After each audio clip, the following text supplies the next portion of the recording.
दोस्तों, आज हम जानेंगे कि भारत के मूल अधिकारों से संपत्ति के अधिकार को बाहर क्यों कर दिया गया और इस कानूनी या संवैधानिक अधिकार क्यों बना दिया गया।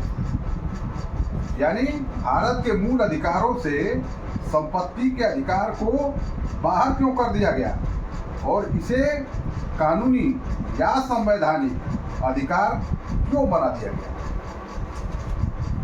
दोस्तों, इसको जानने के लिए हमको जाना होगा पहले भारत के इतिहास में।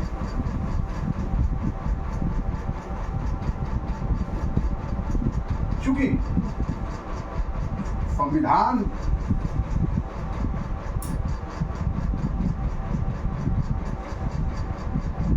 संपत्ति के अधिकार को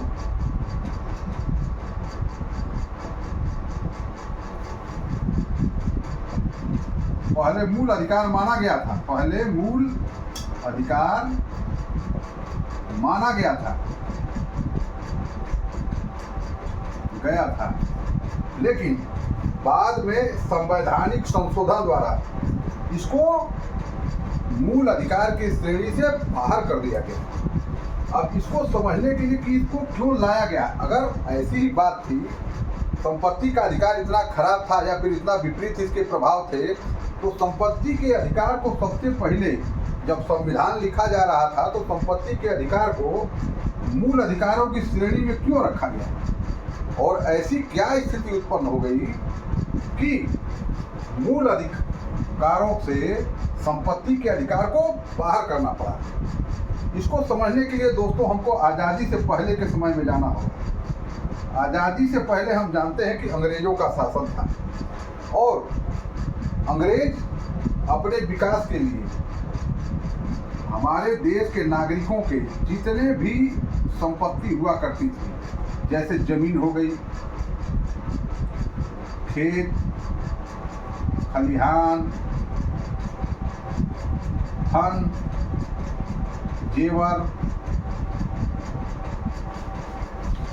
और फसल इत्यादि पे अंग्रेज कब्जा कर लिया करते थे। भले वो आपका हो, बाकी अंग्रेज जब चाहते थे, अगर उनको जमीन की जरूरत होती थी तो क्या करते थे, आपकी जमीन पर कब्जा कर लेते थे।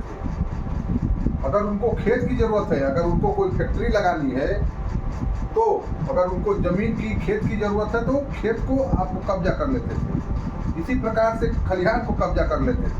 अगर उनको धन की कमी महसूस होती थी तो राजा महाराजाओं को दबाव में लाकर उनके कोषागारों में रखे धन को भी वो जब्त कर लेते थे। इसी प्रकार महिलाओं से जेवर भी छीन लेते थे और खरीफ फसलों को अपने लाभ के लिए बर्बाद कर देते थे। तो जब देश का संविधान बनने लगा तो हमारे देश के संविधान के निर्माताओं ने सोचा कि अगर देश के नागरिकों को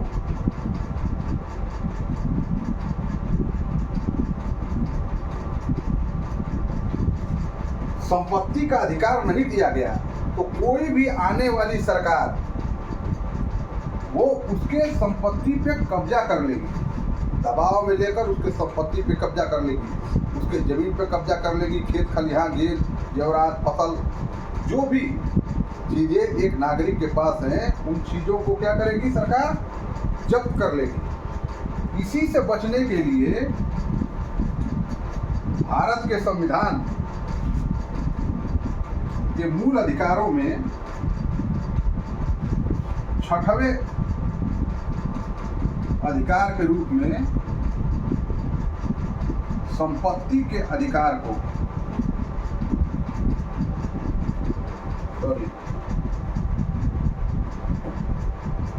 संपत्ति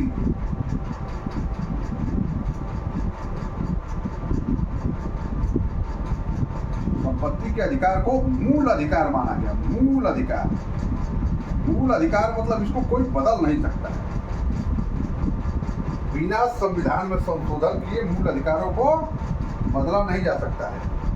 तो हमारे संविधान निर्माताओं ने भारत के नागरिकों को संपत्ति का अधिकार प्रदान कर दिया। जो भी उसके पास संपत्ति है उसको कोई ले नहीं सकता है, उसको कोई कब्जा नहीं कर सकता है। तो ये छठवें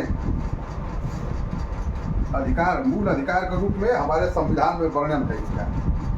लेकिन जैसे जैसे आजादी के बाद परिस्थितियां बदली और देश में विकास की आवश्यकता हुई, तो हुआ क्या कि जैसे रेलवे लाइन का अगर कोई विकास करना है, रेलवे लाइन का अगर हमको विकास करना है तो उसके लिए क्या चाहिए? जमीन। और जमीन किसके पास है? नागरिकों के पास। जो अगर ये संपत्ति का अधिकार मूल अधिकार में रहेगा तो सरकार क्या करेगी कि नागरिकों के जमीन को अधिग्रहित नहीं कर पाएगी, और अगर नागरिकों के जमीन को अधिग्रहित नहीं कर पाएगी तो ये रेलवे का विकास नहीं हो पाएगा। इसी प्रकार से सड़क का विकास, सड़क के विकास के लिए क्या होगा? जमीन की जरूरत पड़ेगी। फैक्ट्री लगाने की क्या जरूरत पड़ेगी? फैक्ट्री अगर लगानी हो तो सरकार को जमीन की जरूरत पड़ेगी। उसी प्रकार से कोई कारखाना बैठाना हो, विद्युत लाइन लानी हो, नहर बनानी हो, या और भी विकास की अन्य चीजें, अगर संपत्ति का अधिकार नागरिकों के पास रहेगा और जमीन पर, खेतों पर,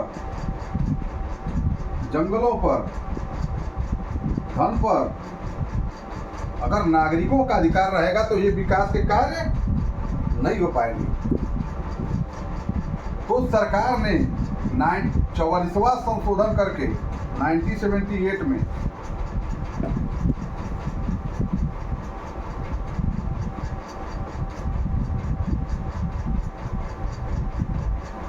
संसद ने एक संशोधन बिल लाया। संसद ने 1978 में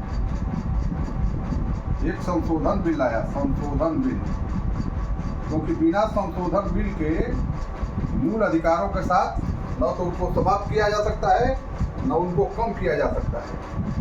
तो 1978 में 44वें संविधान संशोधन, 44वें संविधान संशोधन के द्वारा संपत्ति के अधिकार को मूल अधिकारों से बाहर कर दिया गया,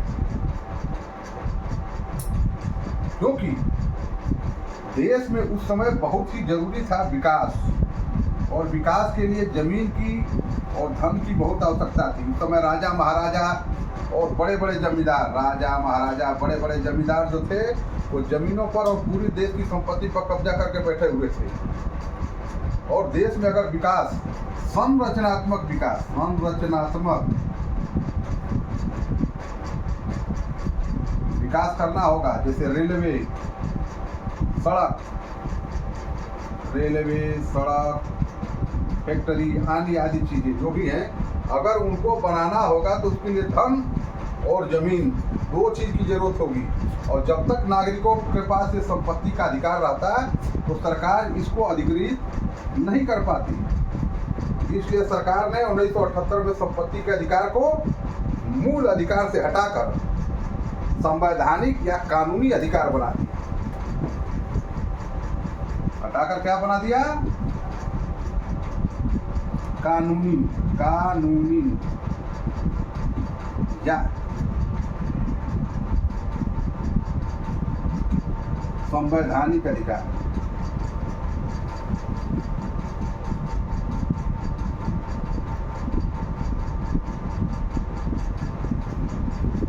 सरकार ने संपत्ति के अधिकार को हटाकर क्या बना दिया? कानूनी या संवैधानिक अधिकार।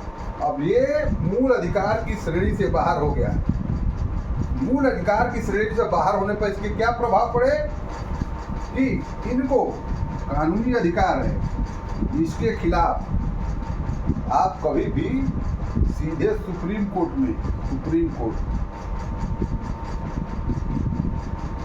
अपील नहीं कर सकते, और संसद जब चाहे साधारण विधेयक से इसे परिवर्तित कर सकती है। और मूल अधिकारों के संबंध में क्या है कि इसको बदला नहीं जा सकता। और अगर इसको कम किया जाता है या परिवर्तित किया जाता है तो किसी भी व्यक्ति को जिसके मूल अधिकारों का हनन हुआ है वह सीधे सुप्रीम कोर्ट में अपील कर सकता है। तो क्या हो गए संपत्ति के अधिकार?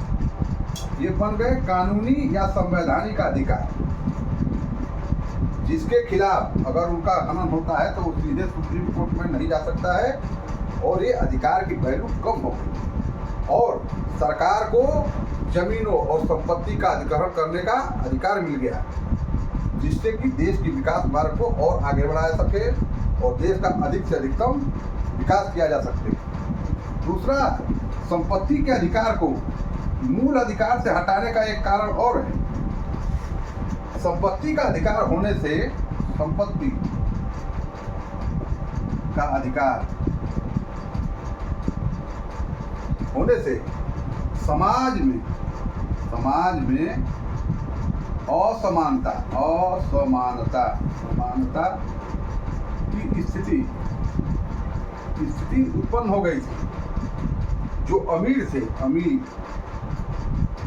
वो और अमीर होते जा रहे थे क्योंकि इनके पास संपत्ति थी, और जो गरीब थे वो और गरीब होते जा रहे थे। मतलब समाज में आर्थिक असमानता बढ़ रही थी। इस आर्थिक असमानता को कम करने के लिए और सभी नागरिकों को समान अधिकार प्राप्त करने के लिए, चाहे समान आर्थिक स्टेज पे लाने के लिए इस संपत्ति के अधिकार को मूल अधिकारों की श्रेणी से बाहर निकालना आवश्यक था। दोस्तों, मैं समझता हूँ कि आप अब तक समझ गए होंगे कि संविधान में संपत्ति के अधिकार को पहले क्यों रखा गया और बाद में उसी संपत्ति के अधिकार को मूल अधिकारों से बाहर क्यों कर दिया गया और कानूनी और संवैधानिक अधिकार बना दिया गया। बहुत बहुत धन्यवाद। नमस्कार।